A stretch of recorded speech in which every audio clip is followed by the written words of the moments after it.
Hello 11th class, स्वागत है आपका अपने यूट्यूब चैनल फिजिक्स वेव में। आज हम पढ़ेंगे चैप्टर 1 का लेक्चर नंबर 3। पिछले 2 लेक्चर में हमने जो डिस्कस किया कि फिजिकल वर्ल्ड क्या है, साइंस किस वर्ड से लिया गया है, फिजिक्स जो वर्ड है ग्रीक भाषा के किस शब्द फ्यूजिस से बना है, जैसे ये हमने डिस्कस कर लिया।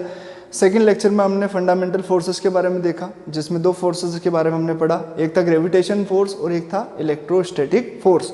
ग्रेविटेशन फोर्स का फॉर्मूला और उसकी बेसिक प्रॉपर्टीज भी हमने डिस्कस की। कुछ बेसिक प्रॉपर्टीज जैसे आपके सामने ये थी कि जो ग्रेविटेशन फोर्स होता है वो दोनों बॉडी के जो मास होते हैं उनके प्रोडक्ट पर डिपेंड करता है, इन्वर्स स्क्वायर लॉ को ओबे करता है, सेंट्रल फोर्स होता है, कंजर्वेटिव फोर्स होता है, इसकी रेंज इनफाइनाइट होती है, साथ ही ये अट्रैक्टिव नेचर का होता है, यूनिवर्सल अट्रैक्टिव नेचर का होता है। इसी तरीके से इलेक्ट्रोस्टैटिक फोर्स के बारे में भी हमने कुछ बात की थी। लेकिन हमने जब स्टार्ट किया था तब हमने कहा था कि फंडामेंटल फोर्सेस कितने हैं, 4 हैं, तो 2 हमने डिस्कस कर लिए हैं। अब बारी है 2 जो अनदर आपके जो फंडामेंटल फोर्स है, एक स्ट्रॉन्ग न्यूक्लियर फोर्स, दूसरा वीक न्यूक्लियर फोर्स। इसको हम आज डिस्कस करेंगे। साथ ही आज कुछ कंजर्वेशन लॉज भी है हमारे नेचर के, उसको डिस्कस करके इस चैप्टर को आज फिनिश करेंगे। तो देखते हैं, हम स्टार्ट करते हैं। सबसे पहले हम फंडामेंटल फोर्सेस में जो 3rd नंबर का है स्ट्रॉन्ग न्यूक्लियर फोर्स, इसी को ले लेते हैं। स्ट्रॉन्ग न्यूक्लियर फोर्स क्या होता है, देखो स्टडी कर, सबसे पहले इसकी डिफाइन करते हैं। तो हम कहें कि the strong attractive force which binds the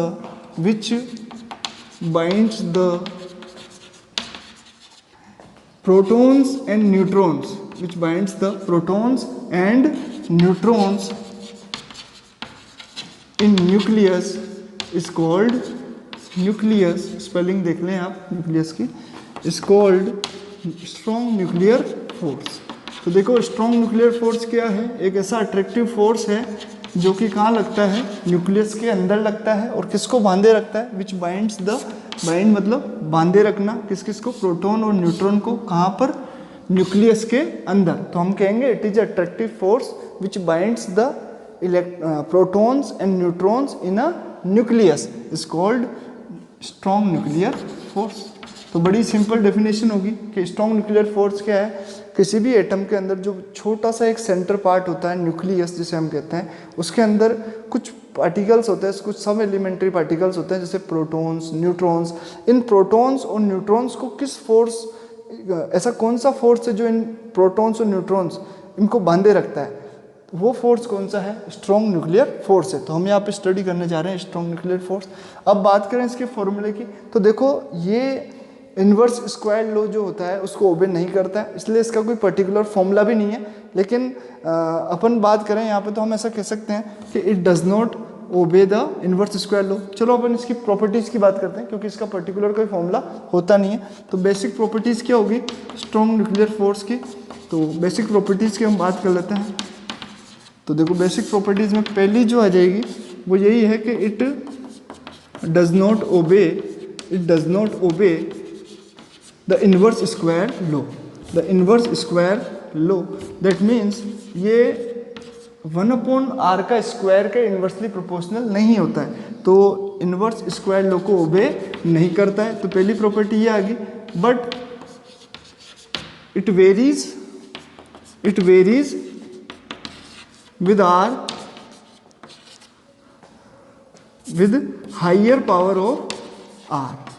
with higher power of r। तो हम इसको कैसे लिख सकते हैं कि जो f है वो इन्वर्सली प्रोपोर्शनल होता है r की पावर n के, जहाँ पे n क्या होगा, ग्रेटर देन 2 होगा। देखो n की वैल्यू 2 नहीं लिख सकते आप, 2 लिख देंगे तो इन्वर्स स्क्वायर लॉ ओबे हो जाएगा। तो आप n की जगह 2 से ज़्यादा यदि कुछ भी लिखें तो उसके हिसाब से ये वेरी करता है। तो फर्स्ट प्रॉपर्टी इसकी क्या होगी कि इन्वर्स स्क्वायर लॉ को ओबे नहीं करता है, साथ ही हायर पावर जो होती है r की उसके हिसाब से ये वेरी करता है। तो यहाँ पर हमारे पास में फर्स्ट प्रॉपर्टीज आ गई। सेकंड प्रॉपर्टी की बात करें अपन, तो देखिए ये जो फोर्स है ये स्ट्रॉन्गेस्ट इंटरेक्शन है यूनिवर्स की। तो it is a strongest interaction of universe की सबसे स्ट्रॉन्गेस्ट इंटरेक्शन है ये।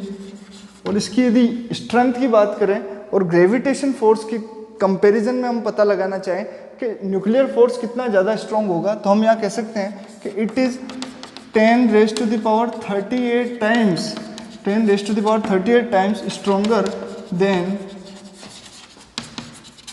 Gravitational force. तो ग्रेविटेशन फोर्स से कितना ज़्यादा स्ट्रॉन्ग है ये? 10 raise to the power 38 times. अब आप देख लीजिए कितना ज़्यादा। यदि हम मान लें कि ग्रेविटेशन फोर्स की स्ट्रेंथ 1 है तो इसकी कितनी है?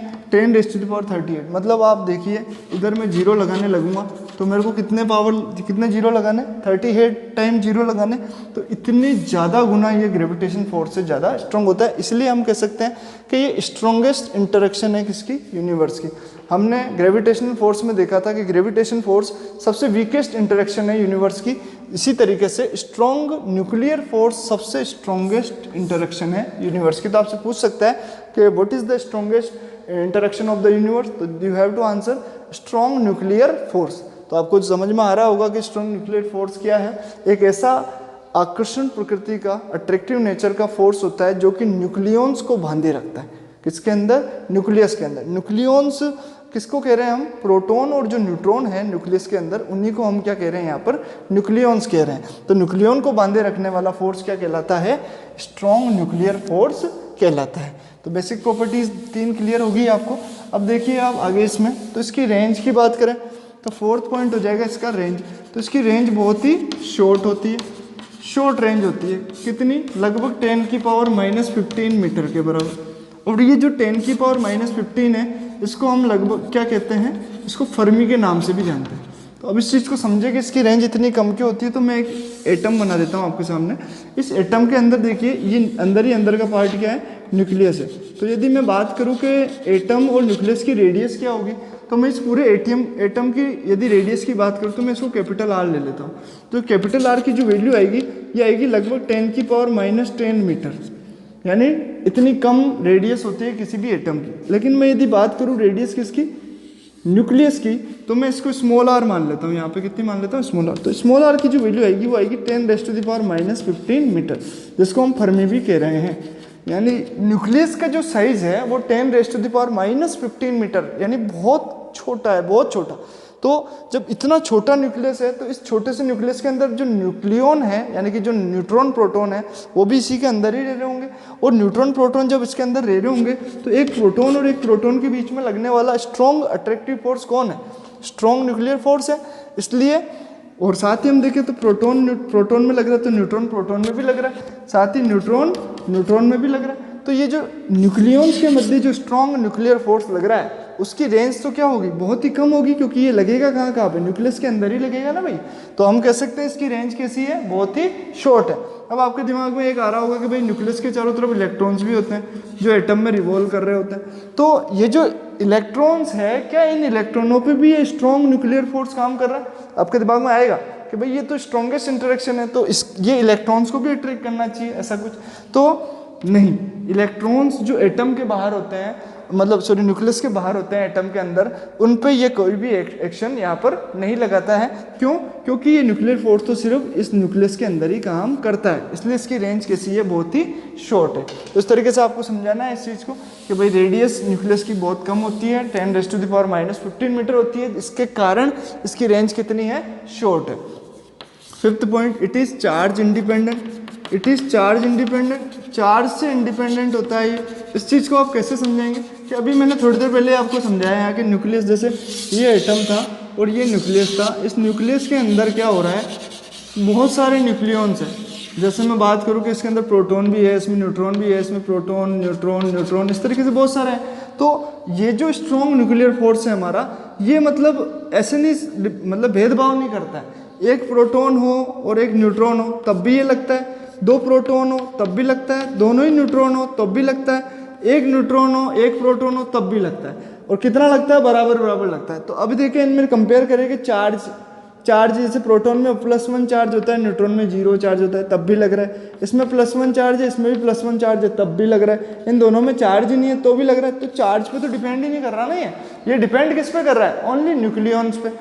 यानी यदि न्यूक्लियॉन है कोई तो उस पर ये लगेगा, साथ ही चार्ज यदि उस पर हो या ना हो उस पर डिपेंड नहीं करता, इसलिए चार्ज इंडिपेंडेंट है। आपको समझना है, जितना फोर्स दोनों प्रोटोनों पे चार्ज है उसके बावजूद यहाँ जितना फोर्स लग रहा है उतना का उतना फोर्स कहाँ लग रहा है, न्यूट्रॉन न्यूट्रॉन के बीच में भी लग रहा है। इसका मतलब ये चार्ज पे डिपेंड नहीं करता है, तो ये चार्ज इंडिपेंडेंट होता है। छठी बात, इट इज़ नॉन सेंट्रल और नॉन कंजर्वेटिव। तो आपको याद रखना है ये चीज़ कि भाई जिस तरीके से ग्रेविटेशन फोर्स और इलेक्ट्रोस्टैटिक फोर्स कंजर्वेटिव और सेंट्रल थे, उस प्रकार से ये सेंट्रल और सेंट्रल और कंजर्वेटिव नहीं है, ये तो non central and non conservative है। तो आपको इस तरीके से इसको समझना है, याद कर लेना है। अब इसमें एक लास्ट पॉइंट अपन लिखना चाहें, जैसे वैसे बहुत सारे पॉइंट हो गए, 4 पॉइंट मैक्सिमम आते हैं आपके, तो आप लिख सकते हैं कोई से भी 4 पॉइंट। लेकिन अभी लास्ट पॉइंट की बात करें, जैसे हमने ग्रेविटेशन फोर्स और जो आपने इलेक्ट्रोस्टैटिक पढ़ा था, उसमें हमने देखा कि ये जो ग्रेविटेशन फोर्स है एक पार्टिकल के एक्सचेंज के कारण लग रहा है, और उस पार्टिकल को हमने नाम दिया था ग्रेविटोन। उसी प्रकार इलेक्ट्रोस्टैटिक में भी एक पार्टिकल का एक्सचेंज हो रहा था जिसको हमने नाम दिया था फोटोन। तो फिर यहाँ पे स्ट्रॉन्ग न्यूक्लियर फोर्स भी, तो जब 2 न्यूक्लियन के बीच में लग रहा है तो कोई ना कोई पार्टिकल का तो एक्सचेंज हो ही रहा होगा। तो वो पार्टिकल कौन सा है, तो उसके बारे में हम पता लगा रहे हैं। तो हम लिख सकते हैं it is caused by the exchange of, it is caused by the exchange of, it is caused by the exchange of pi meson of a particle called pi meson. कौन सा पार्टिकल, पाई मेसोन। देखो पाई आप जानते हैं, पाई are square जो circle का area होता है उसमें पाई आपने देखा ही होगा, वही पाई है ये। और यहाँ पे आपको लिखना है मेसोन। तो कौन से पार्टिकल के एक्सचेंज के कारण ये लगता है, it is caused by the exchange of particle called pi meson. तो ये आपके सामने कुछ प्रॉपर्टीज आई स्ट्रॉन्ग न्यूक्लियर फोर्स की, जो कि बड़ी आसान है। It is the strongest interaction of the universe, it is of attractive nature. हाँ, एक पॉइंट और लिख सकते हैं अपन कि इसका नेचर कैसा है। तो देखो अट्रैक्टिव नेचर का तो ये है, लेकिन ये कभी कभी रिपल्सिव नेचर की तरह भी बिहेव करता है। तो ये कब रिपल्सिव बिहेव करेगा और कब अट्रैक्टिव, उसके लिए एक पॉइंट लिखते हैं। तो हम यहाँ पे कह सकते हैं कि इट इज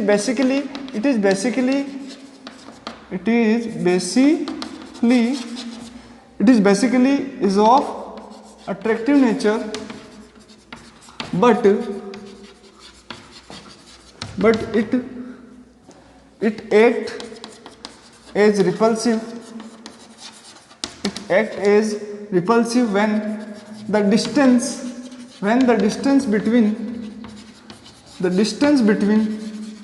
the nucleons,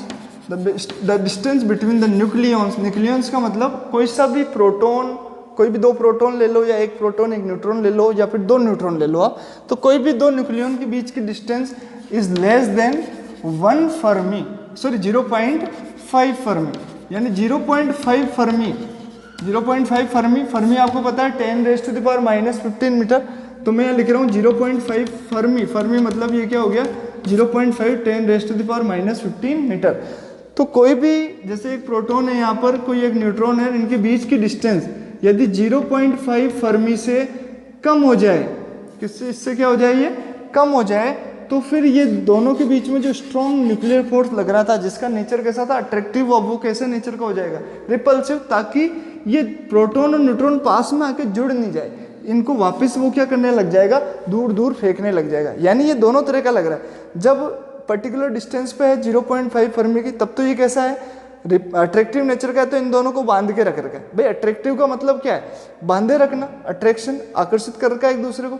तो जब 0.5 फर्मी की डिस्टेंस है इनके बीच, तब तो अट्रैक्टिव है, बंधे हुए हैं एकदम। लेकिन इस अट्रैक्शन फोर्स के कारण यदि ये थोड़े से भी अंदर खिंच के आ जाए, यानी 0.5 फर्मी से अंदर आ जाए, तो अब ये तो पास में आने लग जाएंगे, तो पास में नहीं आने देना है, इसलिए इसको क्या करेगा, ये रिपेल करने लग जाएगा, ताकि अपनी जो एक्चुअल पोजीशन थी वहां पे ये वापस पहुंच जाए। तो पर्टिकुलर डिस्टेंस पे तो अट्रैक्टिव ही है, लेकिन अंदर यदि ये आ जाए और डिस्टेंस इससे कम हो जाए 0.5 फर्मी से, तो फिर ये कैसा बन जाता है, रिपल्सिव नेचर का बन जाता है। ये आपको ध्यान रखना है। तो strong nuclear force charge independent होता है, नॉन सेंट्रल है, नॉन कंजर्वेटिव है, it is caused by the exchange of particle called pi meson, it is basically of attractive nature, it is act as repulsive when the distance between the 2 nucleons is less than या become less than, या become लिख सकते हो आप, become less then 0.5 Fermi. चलो आगे बढ़ जाते हैं अपन, चलो आगे बढ़ते हैं। अब जो हमारा लास्ट 4th फंडामेंटल फोर्स है, उसकी यदि हम बात करें तो देखो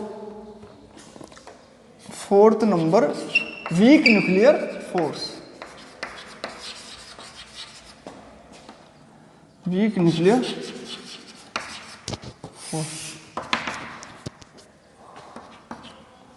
इसको देखो किस तरीके से डिफाइन करें अपन। वीक न्यूक्लियर फोर्स एक डिफरेंट काइंड ऑफ फोर्स है जो कहाँ काम कर रहा है, न्यूक्लियस के अंदर ही काम कर रहा है। न्यूक्लियस के अंदर तो पहले से ही स्ट्रॉन्ग न्यूक्लियर फोर्स काम कर रहा है, लेकिन कुछ ऐसे प्रोसेस होते हैं न्यूक्लियस के अंदर, जैसे एक प्रोटॉन का न्यूट्रॉन में बदल जाना या एक न्यूट्रॉन का प्रोटॉन में बदल जाना, इस तरह के कुछ प्रोसेस होते हैं। इसके अंदर स्ट्रॉन्ग न्यूक्लियर फोर्स काम नहीं करता है। कौन सा फोर्स काम करता है?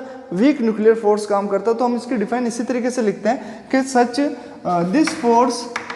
this force come into action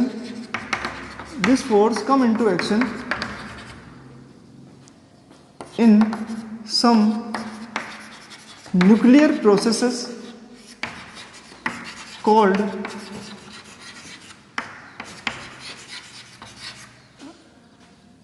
like nuclear process का एग्जांपल हम दे दें, लाइक बीटा डीके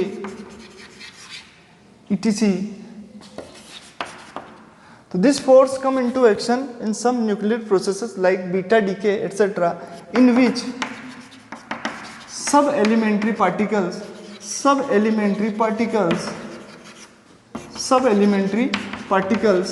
like, देखिए जैसे मैं बात कर रहा हूँ इलेक्ट्रॉन की या फिर इसका एंटी पार्टिकल पॉजिट्रॉन की, इंटरेक्ट विद, देखो पॉजिट्रॉन क्या है, इलेक्ट्रॉन का एंटी पार्टिकल है, तो मैं दोनों को ही लिख रहा हूं, इंटरेक्ट विद मासलेस और चार्जलेस पार्टिकल।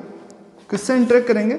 एक ऐसे पार्टिकल से जो कि मासलेस है और साथ ही कैसा है, चार्जलेस है, पार्टिकल कॉल्ड न्यूट्रिनो, जिसका नाम क्या है, न्यूट्रिनो। तो क्या काम है इन्हें, इन विच सब, ये फोर्स कब आता है काम में, in some nuclear processes like beta decay etcetera in which सब elementary particles like electron positron interact with massless and chargeless particle called neutrino. तो यानी ये जो फोर्स है ये कब आपका लगेगा, जब कब काम करेगा न्यूक्लियर प्रोसेस में, जब कोई सब एलिमेंट्री पार्टिकल इलेक्ट्रॉन या फिर उसका एंटी पार्टिकल पॉजिट्रॉन इंटरेक्ट करेगा किसके साथ, न्यूट्रिनो के साथ। तो न्यूट्रिनो के साथ ये इंटरेक्ट कब कर सकता है, जब उस प्रोसेस में कौन सा फोर्स प्रेजेंट हो, वीक न्यूक्लियर फोर्स प्रेजेंट हो। यदि कोई इलेक्ट्रॉन न्यूट्रिनो से इंटरेक्ट करना चाह रहा है और उस जगह वीक न्यूक्लियर फोर्स प्रेजेंट नहीं है, तो वो रिएक्शन ही पॉसिबल नहीं होगी, वो प्रोसेस पॉसिबल ही नहीं होगा। वहाँ पे हम कह दें कि नहीं इलेक्ट्रॉन न्यूट्रिनो के साथ में इंटरेक्ट करना चाह रहा है, वहाँ पे हमने बोला कि स्ट्रॉन्ग न्यूक्लियर फोर्स लग रहा है, तो स्ट्रॉन्ग न्यूक्लियर फोर्स की प्रेजेंस में वो प्रोसेस होगा ही नहीं। और वो प्रोसेस का नाम हमने बताया, जैसे बीटा डीके का एग्जाम्पल मैं भी आपको देने वाला हूँ कि किस तरीके से ये प्रोसेस हो रहा है। तो बीटा डीके प्रोसेस जो है हमेशा ही एक वीक न्यूक्लियर फोर्स की प्रेजेंस में ही पॉसिबल होता है, स्ट्रॉन्ग न्यूक्लियर फोर्स की जो प्रेजेंस होती है उसमें ये पॉसिबल नहीं होता है। तो अब हम इसको समझने की कोशिश करते हैं कि भाई बीटा डीके रिएक्शन क्या है। तो आप इसको नोट कर लीजिए कि भाई ये न्यूक्लियर फोर्स क्या होता है, एक ऐसा फोर्स है जो पर्टिकुलर कंडीशंस में ही काम में आता है। तो अब हम यहाँ पे एग्जांपल बात करें जैसे, तो बीटा डीके क्या होता है हम यहाँ समझने की कोशिश करते हैं। तो देखिए बीटा डीके दो प्रकार की रिएक्शन होती है, एक तो होती है पॉजिटिव बीटा डीके और एक होता है नेगेटिव बीटा डीके। तो मैं यहाँ पे दोनों ही आपको समझा देता हूँ कि ये क्या चीज़ है। तो सबसे पहले हम ले लेते हैं पॉजिटिव बीटा डीके।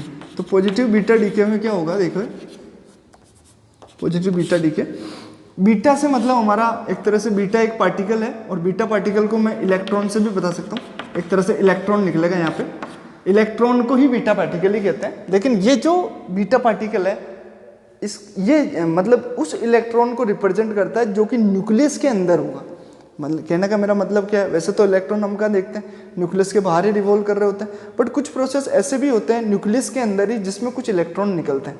वो इलेक्ट्रॉन नहीं कहला के क्या कहलाते हैं, बीटा पार्टिकल कहलाते हैं। बट उनका जो नेचर होता है वो सेम टू सेम इलेक्ट्रॉन जैसा होता है, उनका चार्ज, उनका मास सब इलेक्ट्रॉन के इक्वल ही होता है। तो हम यहाँ पे पॉजिटिव बीटा डीके की बात करें तो आप याद रखिए कि पॉजिटिव बीटा डीके में एक पॉजिटिव पार्टिकल किस में बदलने वाला है, एक न्यूट्रल पार्टिकल में बदलने वाला है। यानी एक प्रोटॉन जिसका चार्ज 1 होता है और जिसका एटॉमिक जो न्यूक्लियर मास क्या होता है 1 होता है, वो किस में बदलने वाला है, एक न्यूट्रॉन में बदलने वाला है। यानी प्रोटॉन को हम किस में कन्वर्ट कराएंगे, न्यूट्रॉन में। अब मेरे भाई देखो, आप सोचो कि भाई प्रोटॉन न्यूट्रॉन में बदलना चाह रहा है, तो ये प्रोसेस तो हो कहाँ रहा होगा, न्यूक्लियस के अंदर ही हो रहा होगा ना, इसलिए इसका नाम वीक न्यूक्लियर फोर्स है। स्ट्रॉन्ग न्यूक्लियर फोर्स में ये कन्वर्ट नहीं हो सकता इसमें, इसलिए यहाँ पर किस फोर्स को लगना पड़ेगा, वीक न्यूक्लियर फोर्स को। तो प्रोटॉन अब देखो न्यूट्रॉन में बदलेगा, तो वो जो न्यूट्रिनो कहीं आ रहा है क्या, भाई हमने बोला ना वीक न्यूक्लियर फोर्स कब आएगा, जब इलेक्ट्रॉन इंटरेक्ट करेगा किसके साथ, न्यूट्रिनो के साथ। तो अभी तो यहाँ प्रोटॉन और न्यूट्रॉन ही आया, इसका मतलब यहाँ कुछ और भी आना चाहिए जिसकी प्रेजेंस हमें बताएगी कि यहाँ पे कौन सा फोर्स लग रहा है, वीक न्यूक्लियर फोर्स। तो इस रिएक्शन को हम, इस प्रोसेस को हम क्या करना चाहते हैं, यहाँ पे कंप्लीट करते हैं। तो इसका जो चार्ज होता है, न्यूट्रॉन आपको हमेशा याद रखना है कि न्यूट्रॉन एक न्यूट्रल पार्टिकल है, इसके ऊपर चार्ज 0 होता है, तो 0 चार्ज है, लेकिन न्यूक्लियर मास तो कितना होगा 1। भाई एक न्यूट्रॉन तो है ना, और न्यूट्रॉन के अंदर मास तो होगा ही होगा, तो हमने यहाँ पे क्या लिखा है 1। हालांकि इसको समझने के लिए आपको जेड एक्स ए की थ्योरी समझनी होगी। किसी भी एटम या किसी भी न्यूक्लियस को समझाने के लिए उसका एलिमेंट का जो सिंबल होता है वो यहाँ लिखते हैं, और जेड यहाँ पे किसको बताता है कि भाई उसका, या तो हम कह दें कि नंबर ऑफ प्रोटॉन्स कितने हैं उसमें, या फिर हम कह दें कि भाई उसके एटॉमिक नंबर को बता रहा है, तो नंबर ऑफ प्रोटॉन्स को बता रहा है फिलहाल तो ये। और एक इसको बताएगा कि इसके अंदर नंबर ऑफ, मतलब इसका न्यूक्लियर मास कितना है, मतलब इसके अंदर प्रोटॉन और न्यूट्रॉन कितने हैं। सीधे सीधा बताऊं सिंपल, तो ए यहाँ पे बताता है कि किसी भी एलिमेंट में कितने प्रोटॉन और न्यूट्रॉन है, उनको जोड़ के यहाँ लिख दो। अब आप मेरी बात समझो कि प्रोटॉन की बात करनी थी, तो प्रोटॉन के अंदर पी, यदि हमने इसको सिंबल दिया, एक्स की जगह क्या लिख दिया पी, तो प्रोटॉन में प्रोटॉन कितने होंगे, तो एक ही होगा, एक प्रोटॉन में एक ही प्रोटॉन होगा। साथ ही एटॉमिक या मास, न्यूक्लियर मास कितना होगा, जितने प्रोटॉन है उतने लिख दो, और जितने न्यूट्रॉन है उतने लिख दो। तो एक प्रोटॉन में एक प्रोटॉन ही तो होगा, न्यूट्रॉन थोड़ी ना होगा, तो 1p1। लेकिन देखो न्यूट्रॉन को, तो न्यूट्रॉन के लिए सिंबल अपन ने लिया n। चार्ज कितना है 0, चार्ज मतलब उसमें प्रोटॉन कितने हैं, अरे भाई किसी भी न्यूट्रॉन में प्रोटॉन कहाँ से आएगा, तो प्रोटॉन 0 है। और यहाँ पर क्या आएगा फिर, प्रोटॉन प्लस न्यूट्रॉन, प्रोटॉन तो 0 है लेकिन न्यूट्रॉन 1 है, तो 0n1। तो इस तरीके से मैंने ये 1p1 और 0n1 लिखा है, ये आप थोड़ा समझ गए होंगे। आप इसी तरीके से ऑक्सीजन भी लिखते हैं, तो ऑक्सीजन में 8 प्रोटॉन और 8 proton plus 8 neutron, 16 total proton plus neutron होते हैं, इसलिए इसका एटॉमिक मास नंबर या न्यूक्लियर मास नंबर 16 कहलाता है।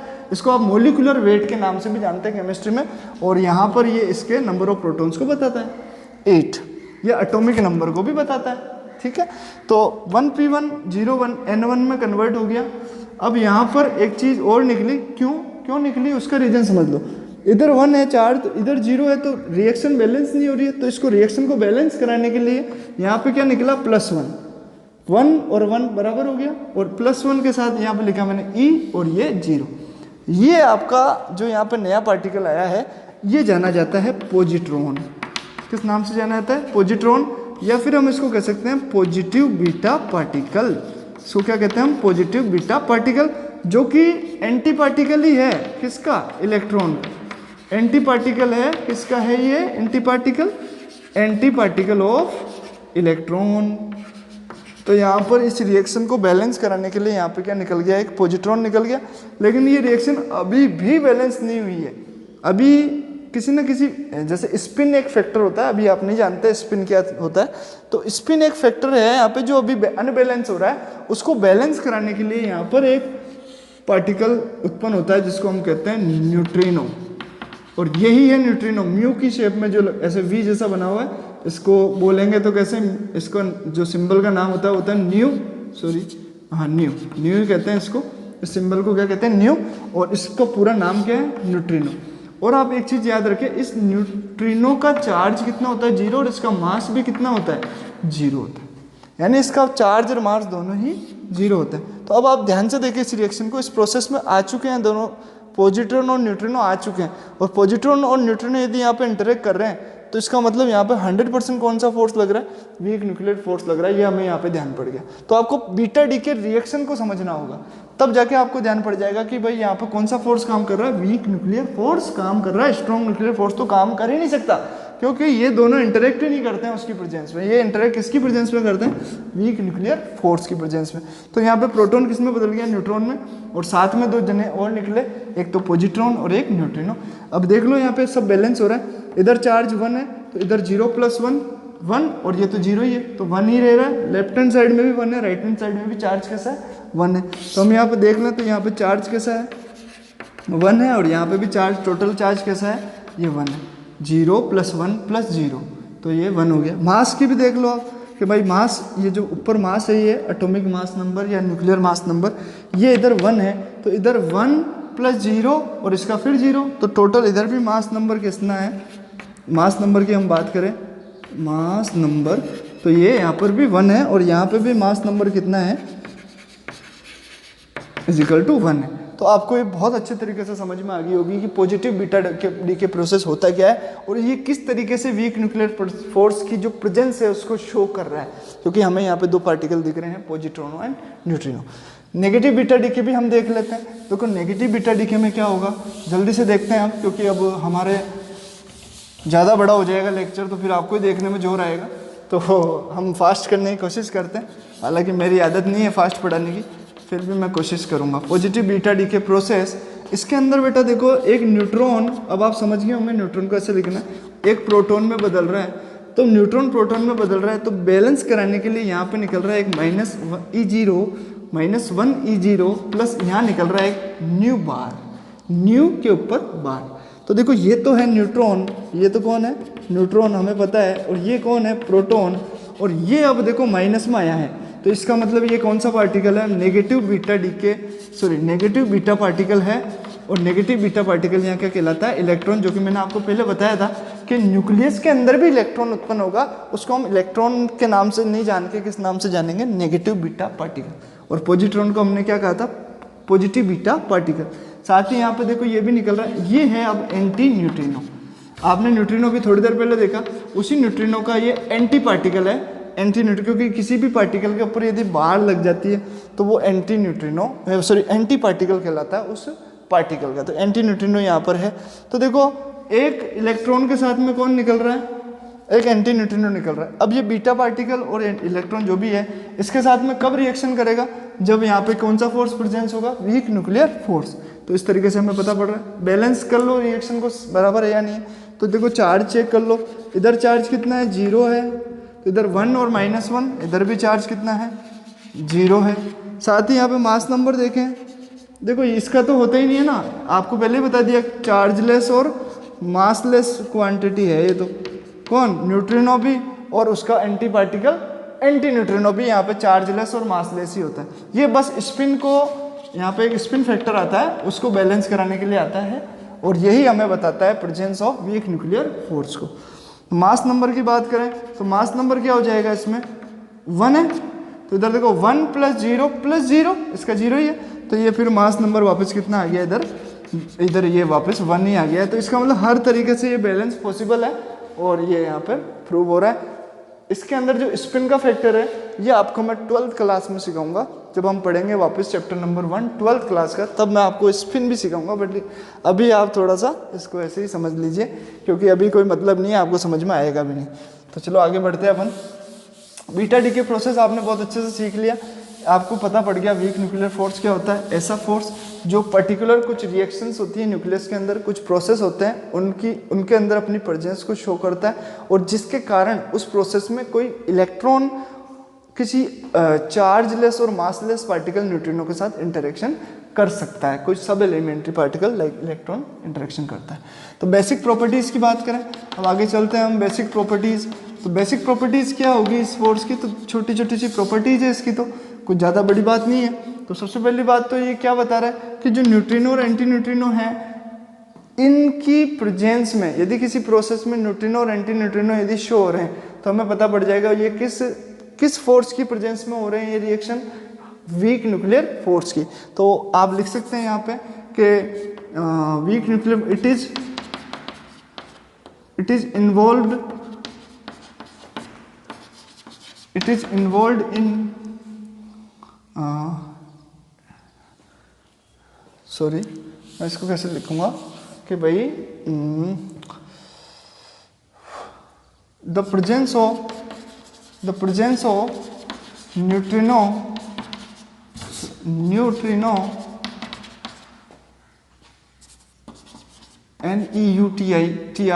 Neutrino and anti neutrino, the presence of chargeless or massless particle neutrino and antineutrino shows the involving of weak nuclear force in the process। यानी किसी भी प्रोसेस में इन दोनों particle की presence क्या बता देगी कि इस प्रोसेस में कौन सा फोर्स इन्वॉल्व है। इन्वॉल्विंग, यहाँ पे गलत लिख दिया, involving of weak nuclear force in that process. उस प्रोसेस में कौन सा आपका फोर्स इन्वॉल्व होगा, वीक न्यूक्लियर फोर्स इन्वॉल्व होगा। ये आपकी फर्स्ट प्रॉपर्टी है।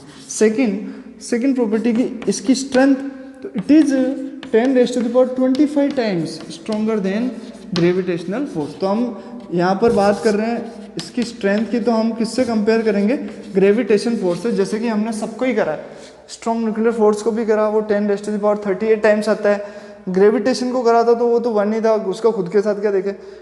इलेक्ट्रोस्टैटिक फोर्स कितना था, 10⁻36 टाइम था स्ट्रॉन्गर किससे, ग्रेविटेशन फोर्स से। तो हम यहाँ पे कह सकते हैं कि ये 10⁻25 टाइम्स है, मतलब ये थर्ड नंबर पे है स्ट्रॉन्गनेस के माध्यम से। क्योंकि सबसे ज़्यादा कौन है, 10⁻38 strong nuclear force, second number में इलेक्ट्रोस्टैटिक, और थर्ड ये आपका वीक न्यूक्लियर फोर्स, और फोर्थ में आपका आता है सबसे वीकेस्ट ग्रेविटेशन फोर्स। तो यहाँ पे मैं लिख सकता हूँ स्ट्रॉन्गर देन ग्रेविटेशनल फोर्स।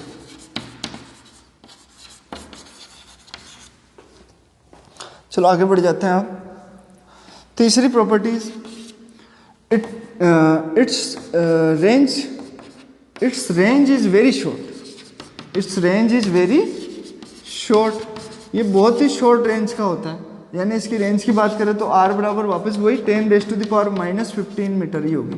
यानी फर्मी कितनी होती है इसकी रेंज, फर्मी ऑर्डर की होती है, फर्मी ऑर्डर की होती है। मतलब न्यूक्लियस के अंदर ही तो लग रहा है, न्यूक्लियस के अंदर ही लग रहा है, तो इसकी रेंज कितनी हो जाएगी, न्यूक्लियस के साइज के बराबर। और न्यूक्लियस का साइज कितना मीटर है, 10⁻⁻15 मीटर। आर यहाँ पे किसको बता रहा है, रेंज को, ना कि रेडियस को। किसको बता रहा है बेटा, रेंज को। तो रेंज कितनी है वीक न्यूक्लियर फोर्स की, 10⁻⁻15 मीटर है।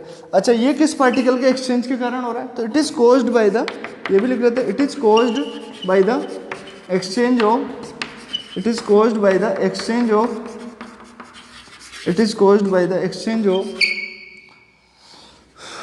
particle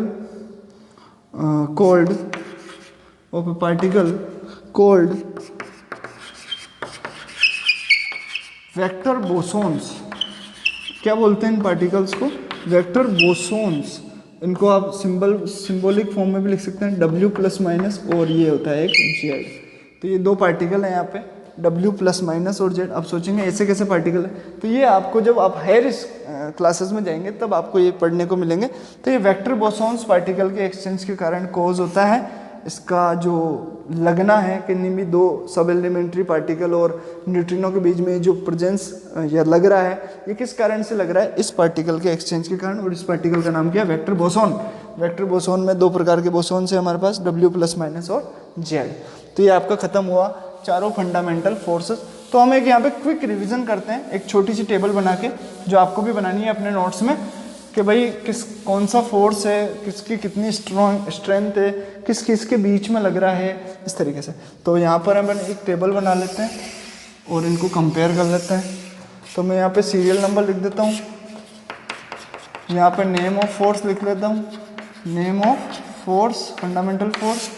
और तो यहाँ पर मैं लिख देता हूँ रिलेटिव स्ट्रेंथ की बात करेंगे सबसे पहले, कौन कितना पावरफुल। फिर उसके बाद में क्या लिखेंगे यहाँ पे, एक्सचेंज पार्टिकल या मैसेंजर पार्टिकल। किस पार्टिकल का यहाँ पे एक्सचेंज होता है उसका नाम लिखेंगे यहाँ मैसेंजर पार्टिकल। साथ ही ये एक्ट किसके बीच में करता है, एक्ट बिटवीन, तो एक्ट किस के बीच में करता है, तो उसकी बात करेंगे। तो सबसे पहले जो हमारा फोर्स है ग्रेविटेशन की बात करेंगे। तो ग्रेविटेशन फोर्स यहाँ पर हम लिख रहे हैं, तो इसकी स्ट्रेंथ मान लिया 1 है, 1 इसकी लेके चल रहा है। इसका मैसेंजर पार्टिकल कौन है? ग्रेविटॉन है। अच्छा, यहाँ पर अपन एक छोटा सा और दे देते हैं, रेंज के लिए भी दे देते हैं कि रेंज भी यहीं पे लिख लेते हैं अपन। और नेचर जो है इनका अट्रैक्टिव कैसा है वो, चलो वो तो आपको याद ही है, तो यहाँ पे छोटी पड़ेगी है। और एक्ट बिटवीन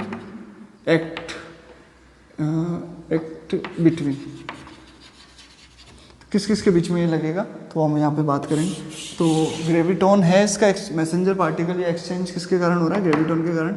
रेंज कितनी है? इनफाइनाइट होती है, वेरी लार्ज, और सबसे वीकेस्ट फोर्स है, और एक्ट करता है ऑल बॉडीज़, मतलब जितनी भी बॉडीज़ है यूनिवर्स में, हर बॉडीज़ के अंदर मास होगा ही होगा, और मास होगा तो ये फोर्स तो काम करेगा। तो दूसरी बात करते हैं हम इलेक्ट्रोस्टैटिक फोर्स की। इलेक्ट्रोस्टैटिक जब हमने पढ़ा इलेक्ट्रोस्टैटिक फोर्स, तो इसकी जो स्ट्रेंथ थी वो 10⁻36 टाइम थी इससे, इससे ग्रेविटेशन से, तो बहुत ज़्यादा स्ट्रॉन्ग है। इसका जो मैसेंजर पार्टिकल है वो कितना है? वो कौन है? 14, और इसकी रेंज भी कैसी है? इनफाइनाइट ही है, तो इनफाइनाइट आप लिख लेंगे यहाँ पे। साथ ही ये कब किस में काम करता है? चार्ज पार्टिकल्स में ही काम करता है। कोई अनचार्ज पार्टिकल्स है तो उनमें ये वर्क नहीं करेगा, okay. Third, strong nuclear force, यानी हमारा सबसे पावरफुल फोर्स। तो ये जो इसकी स्ट्रेंथ है 10⁻38 टाइम्स है ग्रेविटेशन फोर्स की स्ट्रेंथ के, और पाई मेसोन इसका मैसेंजर पार्टिकल है। इसके अलावा इसकी रेंज बहुत कम है, 10⁻−15 मीटर है, और ये काम करता है न्यूक्लियॉन्स के बीच में। कहाँ काम करता है ये? न्यूक्लियॉन्स, यानी कि प्रोटॉन एंड न्यूट्रॉन के बीच में, तो न्यूक्लियॉन्स के मध्य ये काम करता है। फोर्थ हमारा जो यहाँ पर फोर्स है, वीक न्यूक्लियर फोर्स, तो इसकी बात करें हम तो ये 3rd नंबर पर आएगा स्ट्रेंथ के मामले में, और इसकी स्ट्रेंथ कितनी है? 10⁻25 times the strength of gravitation force. और इसका जो है वेक्टर बोसोन्स यहाँ पर हम लिख लेते हैं, वेक्टर बोसोन्स, और रेंज वापस बहुत कम है, 10⁻−15 मीटर है, और ये काम क्या करता है? सब एलिमेंट्री पार्टिकल्स में, सब एलिमेंट्री पार्टिकल्स लाइक न्यूट्रिनो और beta particle and neutrino. Spelling थोड़ी सी आप सही लिखें इसकी न्यूट्रिनो की, कि भाई न्यूट्रिनो की स्पेलिंग क्या होगी। तो ये बहुत ही शॉर्ट एंड क्विक रिवीजन हो गया कि हमारे 4 फंडामेंटल फोर्स है, इनकी स्ट्रेंथ कैसी है, मैसेंजर पार्टिकल कौन सा है, रेंज कितनी है, और किस किस के बीच में लग रहे हैं। ये आपके क्वेश्चंस ला सकते, यहाँ से एक क्वेश्चन बन सकता है आपके, तो इसको आप मेमोराइज करें। बेसिक प्रॉपर्टीज़ हालांकि आपको सारी याद होनी चाहिए, बट ये तो आपको याद होना ही चाहिए, बहुत अच्छे तरीके से इसको आप कर लें। अब हम बात करते हैं कुछ कंजर्वेशन लॉज की, और ये चैप्टर इसके साथ ही क्या हो जाएगा, यहाँ पे फिनिश हो जाएगा। तो चलो आगे चलते हैं हम। कंजर्वेशन लॉज ऑफ नेचर, हमारी नेचर में ऐसे कौन कौन से लॉज हैं जो कंजर्वेशन लॉज कहलाते हैं, वो हम समझते हैं यहाँ पे। तो कंजर्वेशन लॉज ऑफ नेचर, देखो जब हमारी पृथ्वी एग्जिस्टेंस में आई, जब एक पहले ऐसा कहा जाता है कि पृथ्वी एक आग का गोला थी, फिर धीरे धीरे उसका जो टेम्परेचर वो डिक्रीज होने लगा, फिर पहाड़ बने, फिर पेड़ पौधे बने, उसके बाद में बरसात होती रही तो नदियाँ बन गई, महासागर बन गए, फिर धीरे धीरे इस तरीके से विकास होता गया। जो ये थ्योरी है, डार्विन का सिद्धांत है, ये हमने पढ़ाई है। तो हम यहाँ पर बात करना चाह रहे हैं कि जब स्टार्टिंग में अर्थ आग का गोला थी, उस समय अर्थ की कितनी एनर्जी थी, और अब एट प्रेजेंट टाइम में अर्थ की एनर्जी में क्या चेंज आया है। हम तो अर्थ की बात कर रहे हैं, यूनिवर्स की तो बात ही नहीं कर रहे। तो मान लेते हैं कि भाई उस समय कुछ एनर्जी थी अर्थ की जब आग का गोला था, तो अभी जो एनर्जी, क्या ये एनर्जी उस टाइम वाली एनर्जी के इक्वल है, या फिर थोड़ी बहुत कम हो गई है, या फिर बढ़ गई है। ये हमारा एक क्वेश्चन है, एक नॉर्मली क्वेश्चन हमने अज्यूम किया है कि भाई एनर्जी में क्या फ़र्क आया है। जैसे कि आप खुद के बारे में सोच सकते हैं कि आप जब पैदा होने के बाद और अभी आपकी एनर्जी में कितना चेंज आया है। क्या आपकी एनर्जी कम हुई है या बढ़ गई है, या फिर मतलब ऐसा कहें कि वैसी की वैसी है। तो दिमाग में क्या आ रहा होगा आपके, हम सोचने की कोशिश करते हैं। तो देखो आइंस्टीन का एक इक्वेशन है E = mc², काफ़ी फेमस इक्वेशन है, आप लोगों ने सुना होगा। यदि इसको देखें तो हमें कुछ आंसर मिल जाता है। कैसे? जैसे E = mc², इसमें ये कहना चाह रहा है कि एनर्जी किस में कन्वर्ट हो रही है, मास में, और मास किस में कन्वर्ट हो रहा है, एनर्जी में। ऐसा ही कहना चाह रहा है। तो मान लेते हैं कि जब स्टार्टिंग में आग का गोला थी तो सारी एनर्जी किस फॉर्म में थी, हीट एनर्जी के फॉर्म में थी। धीरे धीरे जैसे आग बुझी, चीज़ें बनने लगी, तो बनने लगी इसका मतलब वही हीट एनर्जी किस में कन्वर्ट हुई है, मास में। पहाड़ बने, पेड़ पौधे बने, तो इसका मतलब मास में कन्वर्ट हो रही है एनर्जी। इसका मतलब एनर्जी किस में कन्वर्ट हो रही है, मास में। यही चीज़ है। अच्छा, मास एनर्जी में कन्वर्ट होता है क्या, तो ये तो बहुत सिंपल एग्जांपल है। जैसे कोई बाइक होती है या कोई कार है, जैसे मैं कार बना लेता हूँ, इसमें हम इसको चलाने के लिए अपन क्या करते हैं, इसका यदि हमें कुछ काम में लेना है, इससे कुछ मैकेनिकल वर्क लेना है, मैकेनिकल वर्क मतलब ये आपको एक जगह से दूसरी जगह पे ले जाए, हम ये चाहते हैं, तो ये मैकेनिकल वर्क है। तो मैकेनिकल वर्क हमको यदि इससे लेना है तो हम क्या करेंगे, इसके अंदर क्या डालेंगे, यहाँ पे पेट्रोल डालेंगे। पेट्रोल में क्या है, मास, और वो मास किस में कन्वर्ट हो रहा है, एक तो हीट में, स्मोक में, साथ ही मैकेनिकल वर्क में। गाड़ी चल भी तो रही है, यानी काम कर रही है गाड़ी। गाड़ी काम क्यों कर रही है, क्योंकि उसके अंदर जो पेट्रोल डाला गया वो मास फॉर्म में था, वो कब किस में कन्वर्ट हो रहा है, एक इंजन की सहायता से वो एनर्जी में कन्वर्ट हो रहा है। यानी ये बहुत बड़ा एग्जांपल हमारे साथ, हम खुद एक बहुत बड़ा एग्जांपल, हम खाना खाते हैं, खाना खाया, इसका मतलब हमने क्या, मास डाला अपनी बॉडी में। मास कुछ पोस्ट डाला ना भाई आपने, कुछ चीज़ डाली तो उसमें मास तो हो गया होगा, तो आपने मास डाला, वो मास किस रूप में कन्वर्ट हो रहा है, आपकी फिजिकल एनर्जी। आपके अंदर जो एनर्जी है, अभी मैं जो आपके सामने बोल पा रहा हूँ, ये किस लिए बोल पा रहा हूँ, क्योंकि मैं सुबह सुबह नाश्ता करके आया हूँ, लंच किया मैंने। यदि मैं लंच और नाश्ता नहीं करता तो क्या मैं बोल पाता, क्या नहीं, मैं सो रहा होता, अभी मैं चक्कर आ रहे होते। तो कहीं ना कहीं मास एनर्जी में कन्वर्ट हो रहा है, एनर्जी मास में कन्वर्ट हो रही है। हम ऐसा कह सकते हैं कि एनर्जी जो भी है वो हमेशा कॉन्स्टेंट रहती है, बस वो एक फॉर्म से दूसरी फॉर्म में कन्वर्ट होती रहती है। इसको ना तो नष्ट किया जा सकता है, ना उत्पन्न किया जा सकता है। यानी अर्थ जब बनी थी उस समय भी इतनी ही एनर्जी थी और अब भी उतनी की उतनी ही एनर्जी है, बस हाँ एक वो देखने का तरीका बदल गया है। मतलब अब पहले यदि हीट की फॉर्म में थी तो अभी किसी और फॉर्म में होगी बस। तो energy neither be created nor be destroyed, it can transfer one form to another, it is called conservation of energy. तो फर्स्ट कंजर्वेशन लॉ आया हमारे पास में, law of conservation energy, law of conservation of energy. तो यहाँ से हमने बहुत बेसिकली समझने की कोशिश की इसको कि law of conservation of energy क्या होता है, क्योंकि हम 11th क्लास में ही आए हैं तो हमें थोड़ा कम ही आइडिया है, तो हमने इसी को इसी तरीके से बनाया। तो हम इसमें कह सकते हैं कि the energy, the total energy of any system, the total energy of any system neither be created nor be destroyed, neither be created nor be destroyed, it can transferred, but it can transfer one form to another. This is called conservation law of energy. This is called conservation law of energy. तो ये आपको लिखना है, conservation law of energy क्या होता है। तो आपको समझ में आ गया कि एनर्जी को ना तो नष्ट किया जा सकता है, ना ही उत्पन्न किया जा सकता है, इसे एक रूप से दूसरे रूप में बदला जा सकता है। मैं आपके सामने और बहुत सारे एग्जांपल दे सकता हूँ, जैसे मेरा बोलना, मेरे अंदर की सारी इंटरनल एनर्जी साउंड एनर्जी में कन्वर्ट हो रही है। अभी मैं यदि दिन रात ऐसे ही बोलता रहूँ तो मेरी सारी एनर्जी खत्म हो जाएगी, जिससे मैं चक्कर खा के गिर जाऊँगा। साथ ही देखिए कोई कैंडल में केमिकल एनर्जी होती है, कैंडल को आप जलाइए, वो किस में कन्वर्ट हो रही है, एक तो उजाले में, उजाला मतलब कौन सी एनर्जी, लाइट एनर्जी, और साथ ही हीट में कन्वर्ट हो रही है। तो हीट एनर्जी और लाइट एनर्जी में कौन कन्वर्ट हो रहा है, केमिकल एनर्जी ऑफ कैंडल। साथ ही देखो मोटर में हम इलेक्ट्रिसिटी देते हैं, इलेक्ट्रिक एनर्जी किस में कन्वर्ट हो रही है, मैकेनिकल एनर्जी में। क्यों, क्योंकि जैसे इलेक्ट्रिसिटी दे रहा है, मोटर चल रही है, मोटर चल के पानी ऊपर फेंक रही है, तो मतलब काम कर रही है ना भाई, मैकेनिकल वर्क हो रहा है।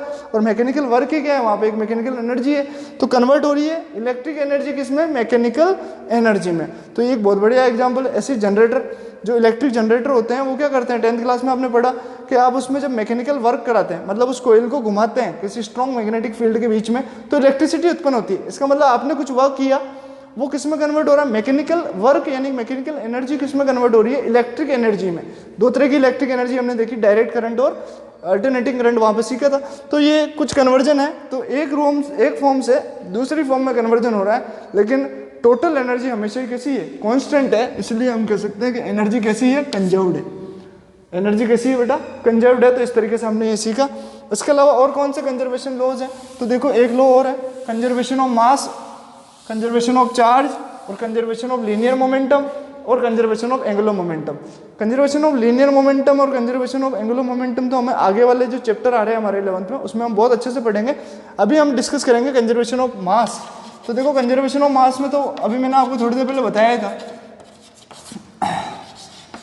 इसको भी ऐसे हम कह सकते हैं कि किसी सिस्टम का जो टोटल मास है वो हमेशा ही कैसा रहता है, कांस्टेंट रहता है। इसके लिए एक एग्जांपल ही लिख लो आप, तो प्लस बीटा डी के, इससे समझ लेते हैं। प्लस बीटा डी के आपने थोड़ी देर पहले पढ़ा भी था। इसमें हमने 1p1 लिया था जो किसमें कन्वर्ट हुआ था, न्यूट्रॉन में, और साथ में निकला था एक पॉजिट्रॉन और एक न्यूट्रिनो। ठीक है, रिएक्शन बिल्कुल ऐसी कैसी थी। इधर मास नंबर बात करें, मास नंबर देखे इस पूरी प्रोसेस में, इधर लेफ्ट हैंड साइड में तो ये 1 है, इधर मास नंबर बात करें तो देखो कितना होगा। तो हम यहाँ पर ध्यान देवें तो हमें पता पड़ रहा है कि 1 + 0 + 0, इसका तो चार्ज 0, मास भी 0, ये रेस्ट मास होता है। इस रेस्ट मास को मैं m0 से लिख रहा हूँ। तो देखो इधर भी 1 और इधर पूरे में ये भी 0, ये भी 0, ये 1, तो ये मास नंबर कितना आ गया, 1। तो ये यहाँ पे पूरे प्रोसेस में मास कैसा है, कंजर्व्ड है। इसका मतलब क्या है कि हमारी जो नेचर है उसके अंदर मास हमेशा किसी भी बॉडी का वो हमेशा कंजर्व्ड रहता है। वो ये बात अलग है कि एक बॉडी से थोड़ा सा मास किसी दूसरी बॉडी में दे दिया तो अब वो दोनों क्या बन गए, एक सिस्टम बन गए, तो ओवरऑल दोनों का मास तो क्या है, उतना का उतना ही रहेगा।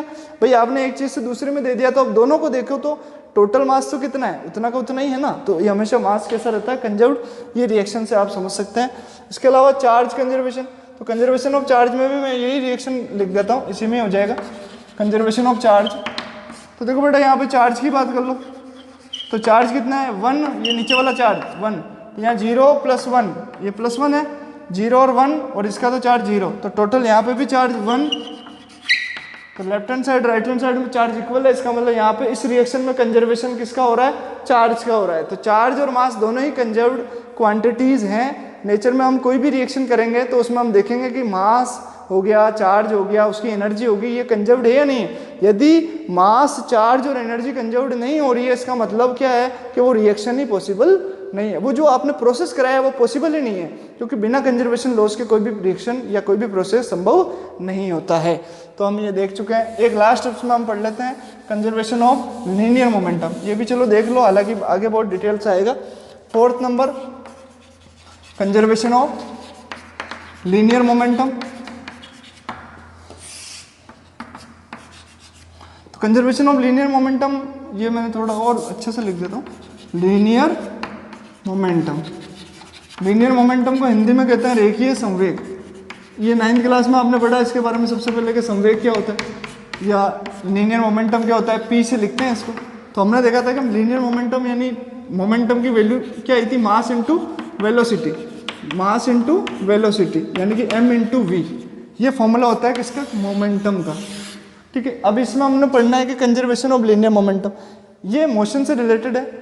जैसे कि कोई पार्टिकल है, मोशन करने से पहले उसका मोमेंटम कितना था और मोशन को जब उसने फिनिश किया उस समय उसका मोमेंटम कितना है, तो दोनों को जब हम चेक करेंगे तो टोटल मोमेंटम 0 के इक्वल आना चाहिए। मतलब इनिशियल और फाइनल मोमेंटम दोनों बराबर होने चाहिए एक दूसरे के, तब हम कहेंगे कि बॉडी जो भी है जो मोशन कर रही थी उसका मोमेंटम कैसा है, कॉन्स्टेंट है। तो अब मैं इसमें आपको एक एग्जाम्पल, एक इसका जो थ्योरी है वो मैं समझा देता हूँ कि इफ एक्सटर्नल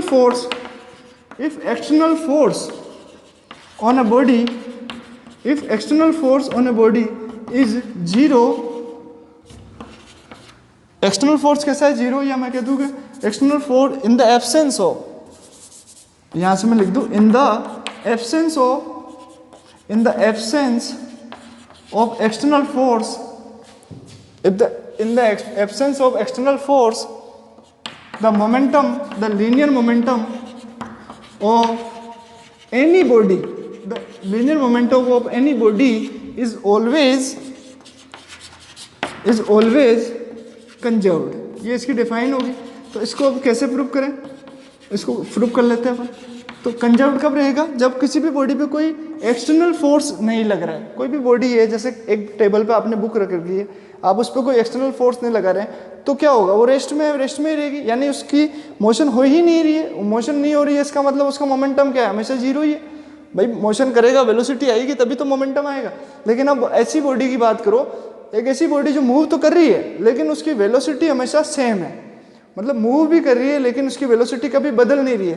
तो मैंने बोला कि भाई यहाँ पे स्टार्ट करा चलना, इससे मैं माना कि इसकी वेलोसिटी कितनी थी, u थी, और इसका मास कितना था m था, तो इधर जा रही थी, तो हमने बोला कि इसका मोमेंटम कितना हो गया इनिशियल पी आई मतलब इनिशियल मोमेंटम, तो मैंने लिखा मास इनटू वेलोसिटी।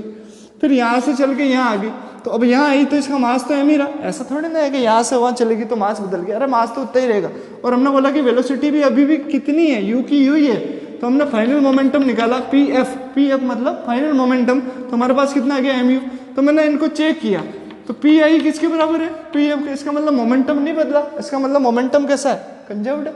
या मैं ऐसे कह दूं कि दोनों का चेंज निकाला कि चेंज कितना हुआ डेल्टा पी, मतलब इन दोनों को घटा लेता हूँ, फाइनल में से किसको घटा देता हूँ, इनिशियल को, तो U M U minus M U कितना आ गया, 0, यानी कुछ चेंज नहीं आया, कोई चेंज नहीं आया मोमेंटम में। इसका मतलब क्या हो गया, मोमेंटम उस पूरी जो मोशन हुई, ये जो पर्टिकुलर इवेंट हुआ, इसमें मोमेंटम कैसा है, कंजर्व्ड है।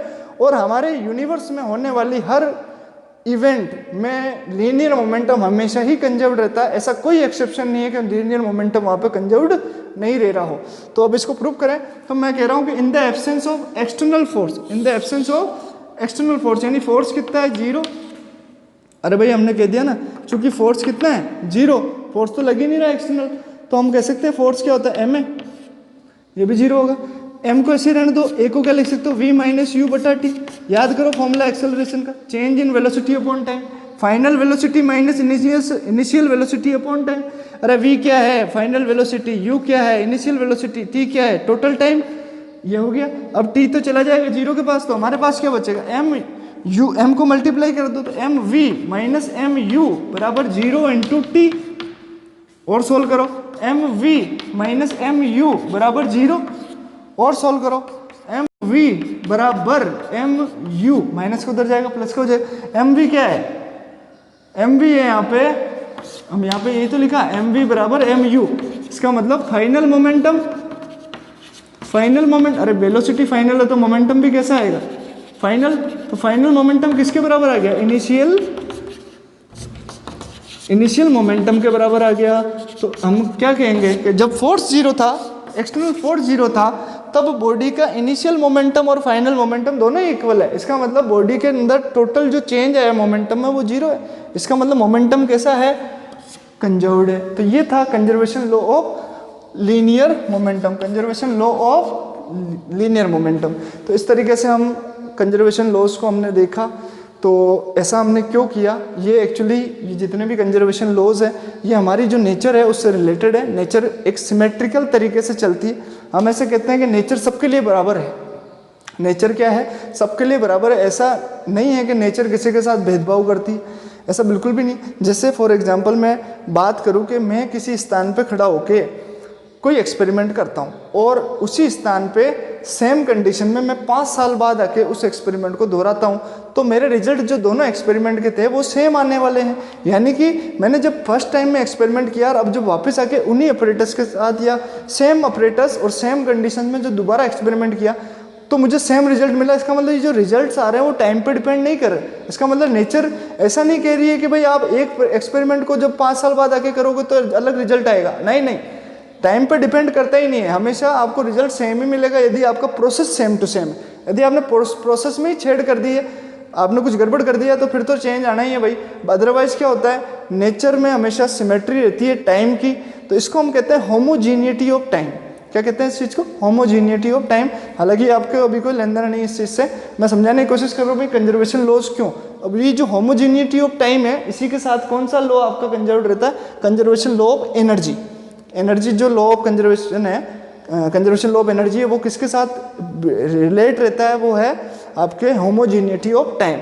साथ ही मैं बात करूँ कि यदि मैं एक एक्सपेरिमेंट को कर रहा हूँ अर्थ के किसी एक कोने में और उसी एक्सपेरिमेंट को अर्थ के मैं किसी दूसरे कोने में कर रहा हूँ, दोनों जगह पे एनवायरमेंटल कंडीशन सेम है, तो मेरे को कैसा रिजल्ट मिलेगा, सेम रिजल्ट मिलेगा। यानी लोकेशन पे भी कोई प्रिफर्ड लोकेशन नहीं है। मतलब आप स्पेस में कहीं पे भी जाके करो एक्सपेरिमेंट, कोई पर्टिकुलर लोकेशन थोड़ी होती है कि भाई यहीं करने पर आपको ये बढ़िया रिजल्ट मिलेंगे, ऐसा नहीं है। कंडीशन, एनवायरमेंटल कंडीशन सेम है तो आपको उस एक्सपेरिमेंट के सेम टू सेम रिजल्ट मिलेंगे। यानी आपका जो एक्सपेरिमेंट्स के जो रिजल्ट है वो लोकेशंस पे भी डिपेंड नहीं कर रहा है। इसको कहते हैं हम होमोजीनियटी ऑफ स्पेस, और ये राइज करता है conservation law of linear momentum को। तो इस तरीके से इनका रिलेशन है। तो आज ये चैप्टर फिनिश हुआ, फिजिकल वर्ल्ड चैप्टर 1 आपका कंप्लीट है। अब हम लेक्चर पढ़ेंगे, नेक्स्ट लेक्चर में हम पढ़ेंगे मैथमेटिकल कॉन्सेप्ट्स, जिनमें हम सीखेंगे डिफरेंशिएशन और इंटीग्रेशन, जो कि बहुत इंपॉर्टेंट है। बायो वाले जैसे मैथ्स वाले बच्चे तो पढ़ लेंगे, नेक्स्ट ईयर 12th क्लास में आएगा, बट 11th क्लास से हमारे को ये आ जाना चाहिए इंटीग्रेशन और डिफरेंशिएशन, ताकि हम फिजिक्स को बहुत अच्छे तरीके से समझ सकें। क्यों मैथमेटिक्स जरूरी है? क्योंकि देखो, जिस तरीके से हम कहते हैं कि फिजिक्स मतलब mathematics is the queen of science. Science जो सब्जेक्ट है उसकी क्वीन कौन है? मैथमेटिक्स है। बिना मैथमेटिक्स के साइंस चल ही नहीं सकती, और साइंस में जो फिजिक्स है पर्टिकुलर, वो तो चल ही नहीं सकता बिना मैथमेटिक्स के। तो मैथमेटिक्स तो आनी ही चाहिए आपको, भले आप बायो के हो या मैथ्स के हो। तो बायो वालों के लिए स्पेशल फोकस रहेगा उस समय कि उनको इंटीग्रेशन और डिफरेंशिएशन, इसके बाद कोई नहीं सिखाएगा। तो मैं आपको पूरे अच्छे तरीके से सिखाने की कोशिश करूंगा, बेसिक जो है इंटीग्रेशन और डिफरेंशिएशन, ताकि आप 11th और 12th में जो न्यूमेरिकल प्रॉब्लम्स आएगी आपकी, उसको बहुत अच्छे तरीके से कर पाएंगे। तो मिलते हैं नेक्स्ट लेक्चर में, तब तक के लिए bye bye, all the best. अपना वर्क कंप्लीट करें आप टाइम पर। Okay, thank you.